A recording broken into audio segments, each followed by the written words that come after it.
ಚಿತ್ರರಂಗಕ್ಕೆ, ಈ ಚಲನಚಿತ್ರ ಪ್ರಪಂಚಕ್ಕೆ ಹೊಸಬ. ಇನ್ನು ಬೆರಗುಗಣ್ಣಿನಿಂದ ಈ ಕಲಾ ಪ್ರಪಂಚವನ್ನ ನೋಡ್ತಾ ಇದ್ದೀನಿ. ಮೊದಲನೇ ಚಿತ್ರವನ್ನ ನಾವು ಪ್ರಾರಂಭ ಮಾಡಿದಾಗ ನಮಗೆ ಇಷ್ಟು ನಂಬಿಕೆ ಇರಲಿಲ್ಲ ಚಲನಚಿತ್ರ ಇಷ್ಟೊಂದು ವಿಸ್ತಾರವಾಗಿ ಎಲ್ಲ ರೀತಿಯ ಪ್ರೇಕ್ಷಕರಿಗೂ ತಲುಪುತ್ತೆ ಅಂತ. ಚಿತ್ರವನ್ನ ನಾವು ತುಂಬಾನೇ ಕನ್ವಿಕ್ಷನ್ ಇಟ್ಕೊಂಡು ಪ್ರತಿಯೊಂದು ಹೆಜ್ಜೆಯನ್ನು ಕೂಡ ತುಂಬಾನೇ ಎಚ್ಚರದಿಂದ ಇಡ್ತಾ ಚಿತ್ರವನ್ನ ನಾವು ಮಾಡ್ತಾ ಹೋದ್ವಿ. ಈಗ ಅದು 25 ದಿನಗಳನ್ನ ಪೂರೈಸಿ 50 ದಿನಗಳತ್ತ ದಾಪುಗಾಲ ಆಗ್ತಾ ಇದೆ. ಸೊ ಇದಕ್ಕೆಲ್ಲ ಮುಖ್ಯವಾದ ಕಾರಣ ಅಂದ್ರೆ ಮೀಡಿಯಾನೇ. ಮೊದಲನೇದಾಗಿ ಯಾಕೆ ಅಂದ್ರೆ ನಮ್ಮ ಚಲನಚಿತ್ರದ ಪ್ರಚಾರ ಕೂಡ ತುಂಬಾನೇ ಕಡಿಮೆ ಇತ್ತು. ನಮ್ಮ ಪ್ರಚಾರ ನಮ್ಮ ಸರ್ಕಲ್ ಬಿಟ್ಟು ಎಕ್ಸ್ಟರ್ನಲ್ ಸರ್ಕಲ್ಗಳಿಗೆ ರೀಚ್ ಆಗಿರ್ಲಿಲ್ಲ. ಚಿತ್ರ ಬಿಡುಗಡೆ ಆಗೋ ಮುನ್ನ ಚಿತ್ರ ಮೊದಲ ಪ್ರದರ್ಶನ ಕಾಣ್ತಾ ಇದ್ದ ಹಾಗೆ ಹರೀಶ್ ಅರಸ್ ಸರ್ ಮತ್ತೆ ಅವರು ಒಂದಿಷ್ಟು ಜನ ಮೀಡಿಯಾದವ್ರಿಗೆ ಇನ್ಫಾರ್ಮ್ ಮಾಡಿದ್ರು ಈ ತರ ನಮ್ಮ ಸಿನಿಮಾ ಬಿಡುಗಡೆ ಆಗ್ತಿದೆ ಅಂತ. ಸೊ ಅವರೆಲ್ಲ ಬಂದು ಚಿತ್ರದ ಬಗ್ಗೆ ಅವ್ರಿಗೆ ಇಷ್ಟ ಆಗಿ ಅನಿಸಿಕೆಗಳನ್ನ ಹಂಚ್ಕೊಂಡಿದ್ರ ಮೂಲಕ ಪತ್ರಿಕೆಗಳಲ್ಲಾಗಿರ್ಬೋದು, ಸೋಷಿಯಲ್ ಮೀಡಿಯಾದಲ್ಲಾಗಿರ್ಬೋದು, ದೃಶ್ಯ ಮಾಧ್ಯಮದಲ್ಲಾಗಿರ್ಬೋದು, ಪ್ರತಿಯೊಂದು ಕಡೆ ಈ ವಿಚಾರ ಹಂಚ್ಕೊಂಡಾಗ 2ನೇ ದಿನದಿಂದಾನೇ ಆ ಕ್ರಿಟಿಕ್ಸ್ಗೆ, ಆ ವಿಮರ್ಶೆಗೆ ಎಷ್ಟು ವ್ಯಾಲ್ಯೂ ಇದೆ ಅನ್ನೋದು ನಮ್ಗೆ ಗೊತ್ತಾಯ್ತು. ಆ ವಿಮರ್ಶೆನೇ ನೋಡಿ ತುಂಬಾ ಜನ ಥಿಯೇಟರ್ಗೆ ಬರ್ತಾ ಹೋದ್ರು. ಎಷ್ಟೊಂದ್ ಜನ ಆಡಿಯನ್ಸ್ ಅದನ್ನೇ ಹೇಳಿದ್ರು, ನಾವ್ ಇಂಥ ಯೂಟ್ಯೂಬ್ ಚಾನೆಲ್ ನ ವಿಮರ್ಶೆ ನೋಡಿದ್ವಿ, ಇಂಥ ಪತ್ರಿಕೆಯ ವಿಮರ್ಶೆ ನೋಡಿದ್ವಿ ಅಂತ. ಸೊ ಅಲ್ಲಿ ತನಕ ನಮ್ಗೆ ಇದರ ಪವರ್ ಏನು ಅಂತ ಗೊತ್ತಿರ್ಲಿಲ್ಲ. ನಾವು ಓಪನ್ ಆಗಿ ಹೇಳ್ಬೇಕು ಅಂದ್ರೆ ನಾನು ಮತ್ತೆ ರವಿ ಸರ್ ಎಲ್ಲ ನಾವು ಡಿಸ್ಕಷನ್ ಮಾಡುವಾಗ ಹಿಂದಿನ ದಿನದವರೆಗೂ 3,000 ಜನ ನೋಡಿದ್ರೆ ಸಾಕು ನಮ್ ಸಿನಿಮಾ ಅನ್ನೋದು ಆ ಒಂದು ಲೆವೆಲ್ ನಾವು ಬಂದ್ಬಿಟ್ಟಿದ್ವಿ. ಅಷ್ಟ್ ಜನ ಆದ್ರೂ ಕಡೆ ಪಕ್ಷ ನೋಡ್ಲಿ ನಮ್ ಸಿನಿಮಾನ ಅಂತ. ಆದ್ರೆ ಅದು ನಮ್ಗೆ 2ನೇ ದಿನದಷ್ಟರಲ್ಲೇ ನಾವು ಅನ್ಕೊಂಡಿದ್ ನಂಬರ್ಸ್ ಅಚೀವ್ ಮಾಡ್ಬಿಟ್ವಿ. ದಿನದಿಂದ ದಿನಕ್ಕೆ ಚಿತ್ರ ನಮ್ಮಿಂದ ಜನ ಚಿತ್ರವನ್ನ ತೆಗೆದುಕೊಂಡ್ಬಿಟ್ರು. ಜನ ಈ ಚಿತ್ರವನ್ನ ಬೇರೆ ಬೇರೆ ಹಂತಕ್ಕೆ ತೆಗೆದುಕೊಂಡು ಹೋದ್ರು. ಸೊ ನಾವು ಕನಸು ಮನಸ್ಸಿನಲ್ಲೂ ಅಂದ್ಕೊಂಡಿರ್ಲಿಲ್ಲ. ಹೊರ ದೇಶಗಳಲ್ಲೂ ಕೂಡ ಚಿತ್ರ ಬಿಡುಗಡೆ ಆಯ್ತು. ಅಮೆರಿಕಾದಲ್ಲಿ, ಜರ್ಮನಿಯಲ್ಲಿ, ಐರ್ಲೆಂಡ್ ಅಲ್ಲಿ, ಕೆನಡಾದಲ್ಲಿ, ಯುರೋಪಿನ ಒಂದಿಷ್ಟು ದೇಶಗಳಲ್ಲಿ ಕೂಡ ಚಲನಚಿತ್ರ ಬಿಡುಗಡೆ ಆಯ್ತು.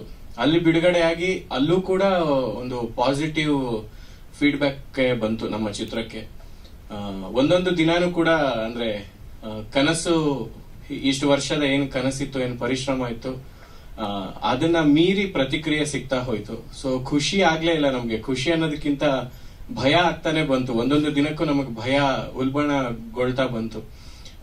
ಯಾಕಂದ್ರೆ ಯಾಕಿಷ್ಟು ಪ್ರೀತಿ ಕೊಡ್ತಾ ಇದಾರೆ ಜನ ಅಂದ್ರೆ ಇದ್ರ ಒಂದು ವಿಸ್ತಾರವಾದಂತಹ ಒಂದು ಹಂತಗಳು ನಮ್ಗೆ ಅರ್ಥ ಆಗ್ತಾ ಹೋಯ್ತು.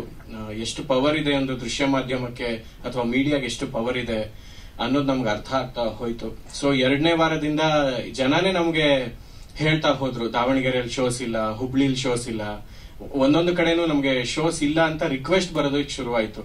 ಅಂಡ್ ನಮ್ ಕಡೆಯಿಂದ ಏನಾಯ್ತು, ನಾವೊಂದು ಗೂಗಲ್ ಶೀಟ್, ಒಂದು ಫಾರ್ಮ್ ನ ರೆಡಿ ಮಾಡಿ ಎಲ್ಲೆಲ್ಲಿ ನಮ್ಗೆ ಸಿನಿಮಾಗೆ ಡಿಮ್ಯಾಂಡ್ ಕ್ರಿಯೇಟ್ ಆಗ್ತಿದೆ ಆ ಫಾರ್ಮ್ ನ ಅಲ್ಲಲ್ಲಿರುವಂತಹ ಏನಾಗುತ್ತೆ ಚೈನ್ ಗಳಿಗೆ ನಾವು ತಿಳಿಸ್ತಾ ಹೋದ್ವಿ. ಇಲ್ಲಿ ಈ ಪ್ರದೇಶದಲ್ಲಿ ಇಷ್ಟು ಜನ ಈ ಸಿನಿಮಾ ನೋಡ್ಬೇಕು ಅಂತ ಬಯಸ್ತಾ ಇದ್ದಾರೆ, ದಯವಿಟ್ಟು ನಮ್ಗೆ ಸ್ಕ್ರೀನ್ ಕಲ್ಪಿಸ್ಕೊಡಿ ಅಂತ. ಹಾಗಾಗಿ ನಮ್ಗೆ 2ನೇ ವಾರ ಮುಗಿಯೋ ಹಂತಕ್ಕೆ ನಮ್ಮ ಸ್ಕ್ರೀನ್ ಗಳ ಹೆಚ್ಚಳ ಆಗ್ತಾ ಹೋಯ್ತು. ಎಲ್ಲಾ ಕಡೆನೂ ನಮ್ಮ ಸಿನಿಮಾ ಪ್ರದರ್ಶನಗೊಳ್ತಾ ಹೋಯ್ತು. 80ರಿಂದ 86 ಶೋಗಳನ್ನ ಕಾಣ್ತಾ ಹೋಯ್ತು. ಸೊ ದಿನದಿಂದ ದಿನಕ್ಕೆ ಚಿತ್ರ ಬೆಳೀತಾನೆ ಹೋಯ್ತು. ಸೊ ಇವಾಗ ನಾವು 25ನೇ ದಿನದ ಒಂದು ಸಕ್ಸಸ್ ಮೀಟ್ ನ ಮೀಡಿಯಾ ಮುಂದೆ ಹಂಚ್ಕೊಳ್ಳೋದಕ್ಕೆ ಅಂತ ಬಂದಿದೀವಿ. ಸೊ ಎಲ್ಲಾರು ಮಾತಾಡ್ತೀವಿ. ಮೊದಲನೇದಾಗಿ ನೀವೆಲ್ಲ ಬಂದಿದ್ದಕ್ಕೆ, ಕನ್ನಡಿಗರ ಜೊತೆಯಾಗಿ ನಿಂತಿದ್ದಕ್ಕೆ, ನಮ್ಮಂತ ಹೊಸಬರ ಕನಸಿಗೆ ಬೆಂತಡ್ತಾ ಇರೋದಕ್ಕೆ ತುಂಬಾ ಹೃದಯದ ಧನ್ಯವಾದಗಳು. ಸೊ ಅದೇ, ನಮ್ಮಿಂದ ಏನೂ ಇಲ್ಲ.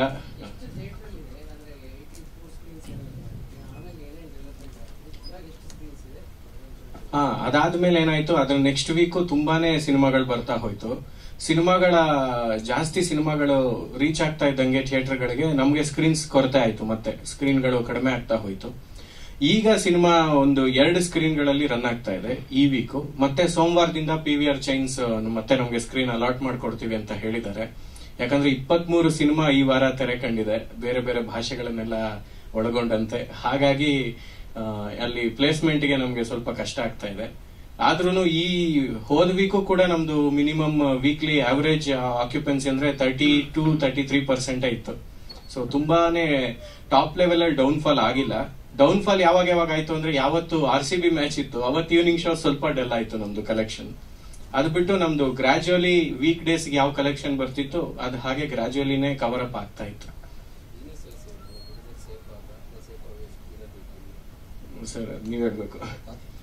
ಸೊ ರೈಟ್ಸ್ ಎಲ್ಲಾನು ಟಾಕ್ ಅಲ್ಲಿದೆ. ಸೊ ಈಗ ಟಿವಿ ರೈಟ್ಸ್ ಆಗಿರ್ಲಿ, ಡಬ್ಬಿಂಗ್ ರೈಟ್ಸ್, ಸ್ಯಾಟಲೈಟ್ ರೈಟ್ಸ್, ಅದಾದ್ಮೇಲೆ OTT ರೈಟ್ಸ್, ಪ್ರತಿಯೊಂದು ಕೂಡ ಯಾವ್ದೂ ನಮ್ಗೀಗ ನೆಗೆಟಿವ್ ನಲ್ಲಿಲ್ಲ. ಸೊ ಸೇಫ್ ಆಗಿ ಪ್ರಾಫಿಟ್ ಕೂಡ ಒಂದು ತಕ್ಕ ಮಟ್ಟದ ಪ್ರಾಫಿಟ್ ಕೂಡ ಮಾಡೋ ಒಂದು ಅಭಿಲಾಷೆ ಇದೆ, ಆಗತ್ತೆ ಅಂತ ಆಗ್ತಿದೆ. ಸರ್ ಆಲ್ಮೋಸ್ಟ್ ಆಲ್ ನಾವು ಹೊಸ ಒಂದು ತಂಡ ಆಗಿ ಥಿಯೇಟರ್ ಕಲೆಕ್ಷನ್ ಏನು ಆಗ್ಬೇಕಿಲ್ಲ ಸರ್, ಅದು ಚೆನ್ನಾಗಾಗಿದೆ ಸರ್, ಅಷ್ಟು ಹೇಳ್ಬೋದು ಸರ್.